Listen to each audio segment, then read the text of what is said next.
नमस्कार, मैं Jitendra Sharma. Investigation media आप देख रहे हैं और आज हम बात करेंगे। राजस्थान में दूसरे चरण का चुनाव कल हुआ था और पहले चरण का चुनाव 19 तारीख को हो चुका था। ये तमाम वरिष्ठ पत्रकार स्क्रीन पर आप देख सकते हैं। ये परमेश्वर प्रसाद शर्मा हैं, दैनिक प्रभात वीर के एडिटर इन चीफ हैं, वरिष्ठ पत्रकार हैं। और ये आशुतोष बत्ता हैं, ये पत्रकार हैं, ग्लोबल केसरी के एडिटर इन चीफ हैं। और ये हमारे साडू भाई लोकेंद्र सिंह फौजदार हैं और विभिन्नता में एकता समाचार पत्र के एडिटर इन चीफ हैं, वरिष्ठ पत्रकार हैं। पूरे चुनाव को इन्होंने बारीकी से देखा और कवर किया। सबसे पहले परमेश्वर प्रसाद शर्मा से जानते हैं। परमेश्वर, आप किस तरह से पूरे चुनाव को देखते हैं कि आखिर क्या स्थिति रहेगी? यहाँ जो पहले क्लीन स्वीप जो 25 की 25 सीटें भारतीय जनता पार्टी की थी, इस बार क्या भारतीय जनता पार्टी 400 पार के जो दावे मोदी कर रहे हैं, तो क्या यहाँ 25 की 25 सीट आ पाएंगी या फिर कितनी सीटों का खामियाजा भारतीय जनता पार्टी को उठाना पड़ेगा राजस्थान में? बताएं। हाँ, देखो जी भर के अपना ही है और अपने ही वोट से बने हैं बड़े बड़े पुल देश भर में। हमारी लाइफ तो निकल गई बेटा। हमारे टाइम तो अटकाना, फटकाना, लटकाना यही कल्चर होता था। पर तुम लोगों के लिए बड़े काम करने वाला बैठा है। सिर्फ 10 साल की स्पीड देख लो।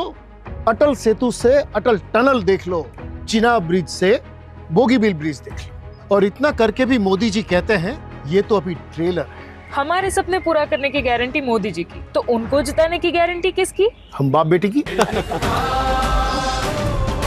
कमल का बटन दबाएं, भाजपा को जिताएं। जितेंद्र, आपका कहना यह है कि मोदी की 400 पार केंद्र सरकार।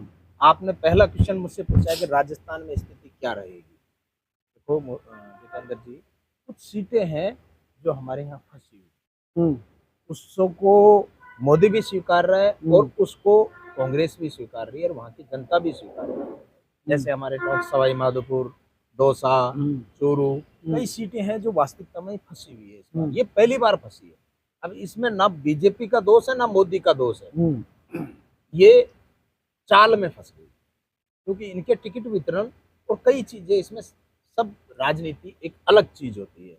तो ऐसा नहीं है, सीट तो 7 फंसी हुई है राजस्थान में। इस समय 7 सीट फंसी हुई है, लेकिन ये कोई जरूरी नहीं है। 2-3 सीट पे इनको संघर्ष करना पड़ रहा है। बाकी इस समय 22 सीटें तो बीजेपी की नहीं, तो आपको नहीं लगता कि जहां जब कांग्रेस की यहाँ सरकार थी राजस्थान में, तब भारतीय जनता पार्टी की 25 की 25 सीटें लोकसभा में, लेकिन जब राजस्थान में भारतीय जनता पार्टी की खुद की सरकार है, डबल इंजन की सरकार यहाँ पर है, तो फिर आखिर अब ऐसी जो परिस्थिति पैदा हो रही है कि सीटें फंस रही हैं, तो कहाँ हद तक बीजेपी की खामी आप देखते हैं? देखो, मैंने जितेंद्र जी आपको पहले भी अभी कुछ समय पहले कहा था, फिर मैं आपको अपडेट कर रहा हूँ कि टिकट वितरण से लेके राजनीति में सब कुछ होता है। सबसे पहले तो ये होता है कि इसको टिकट ही नहीं मिले तो लोग टिकट कटाने में रहते हैं।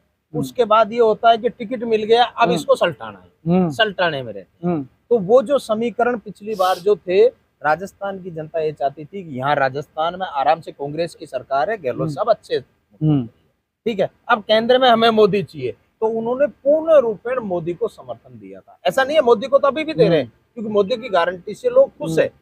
ऐसा नहीं है कि मोदी की गारंटी से लोग खुश नहीं है, लेकिन क्या होता है कि बहुत सारी चीजें हैं। ये जो सीट फंसी है इसमें मोदी की गारंटी, मोदी गारंटी दे रहा है। बीजेपी ने बहुत काम किए हैं, मोदी ने भी बहुत काम किए हैं।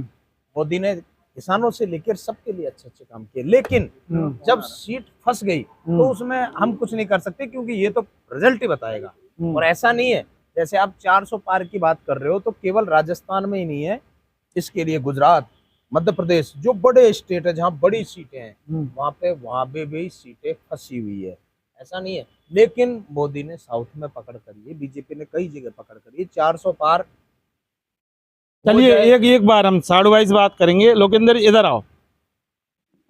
जब भी मोदी ने इतनी अच्छी पकड़ करी है और 400 पार के नारे जब लगातार लगाए जा रहे हैं और आराम से भरोसा है इनको कि 400 पार हम पार पा लेंगे, तो फिर जो आखिर ये जो मंगलसूत्र और ये जो इस तरह की बातें करना कितना मोदी को का जरूरी था? क्या ये बताओ आपको?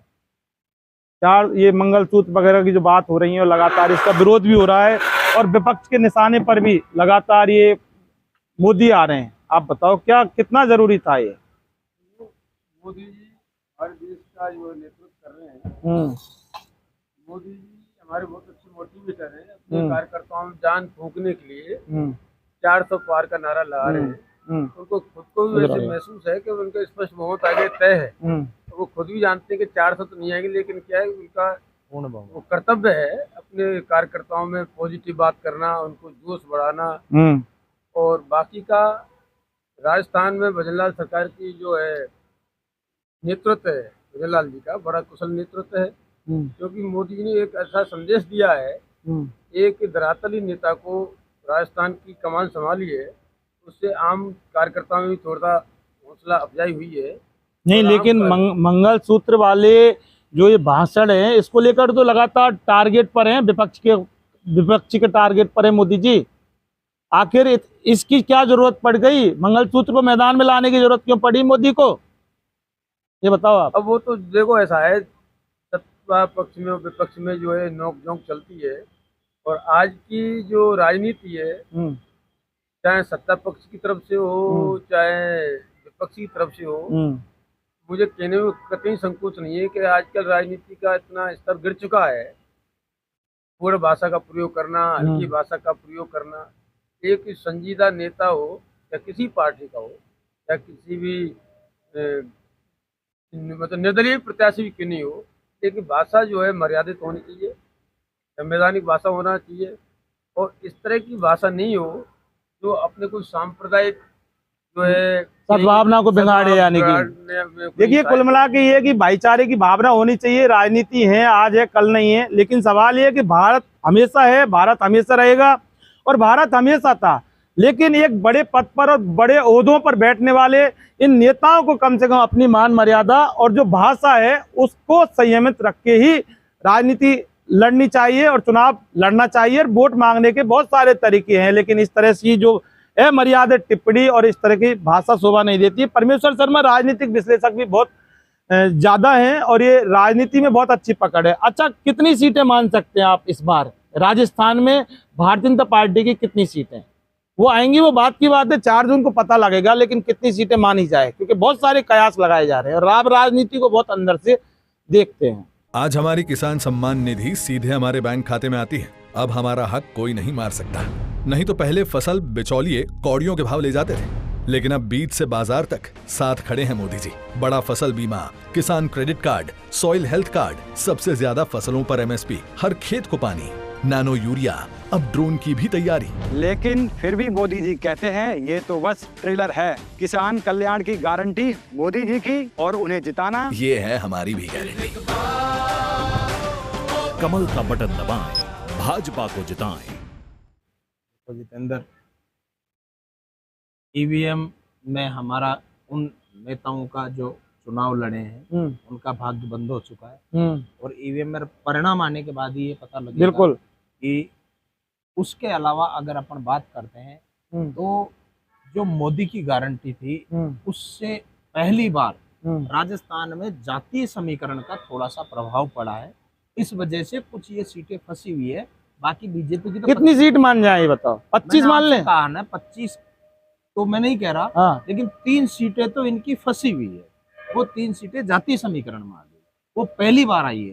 बाकी बीजेपी तो 25 से 25 2 बार लेके आई है ना राजस्थान। अभी कितनी, मतलब 22 मान लें? 22 तो आ रही है, 22 आ रही है। 22 आ रही है। 3 को छोड़ दें जो फंसी हुई हैं, जो फंसी हुई है। फंसने को तो 7 सीटें फंसी हुई है, लेकिन 3 सीटें तो ओपन, जो जनता भी इस चीज को स्वीकार रही है। मैं दौसा भी गया था, मैं टोंक सवाई माधोपुर में भी गया था, चूरू साइड में भी गया था, तो वहाँ मुझे लोगों ने जब बात हुई, जनता से बात हुई, ये मेरा कहना नहीं है, यहाँ तक कि कार्यकर्ताओं का कहना है, बीजेपी और कांग्रेस दोनों का कार्यकर्ताओं का कहना है कि यार भाई साहब इस बार यहाँ बड़ा अच्छा रहा।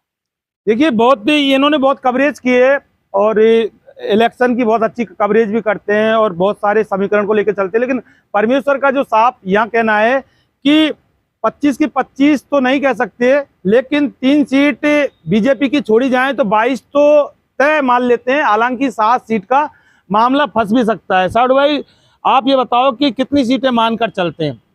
क्योंकि अब अंधेरा हो गया है और हम इसको, हमारी जो चर्चा है इसको खत्म करेंगे। कितनी सीट मान ली जाए भारतीय जनता पार्टी की, चलो ये बताओ।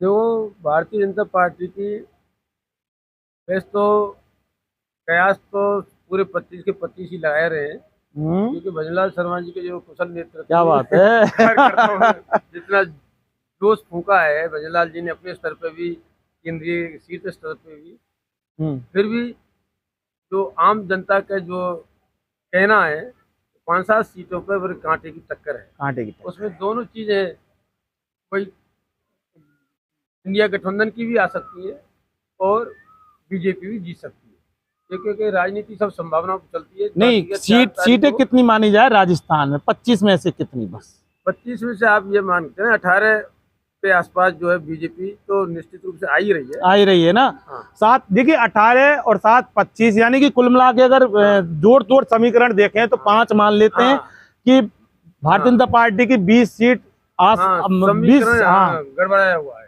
समीकरण गड़बड़ा हुआ है। कोई 20 मान सकता है, 7-8 का फेर है, हालांकि 4 तारीख को ही जब मतदान होगा पता लगेगा। लेकिन इतना जरूर है कि राजस्थान में क्लीन स्वीप तो अब जो होने वाली भारतीय जनता पार्टी है वो इस बार तो बिल्कुल भी नहीं होगी।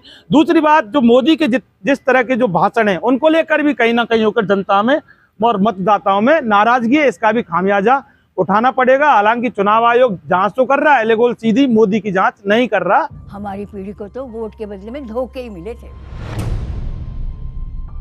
और हमारी पीढ़ी को बस गरीबी हटाओ के नारे। पानी ढोती थी, इज्जत दाव पर लगाकर अंधेरे में शौच को जाती थी, धुएं में आंखें जलाती थी, और फिर हमें मिले मोदी जी कामदार। हमारा दर्द महसूस किया है मोदी जी ने, तभी तो झट से भेज दिए बिजली, पानी, गैस, शौचालय।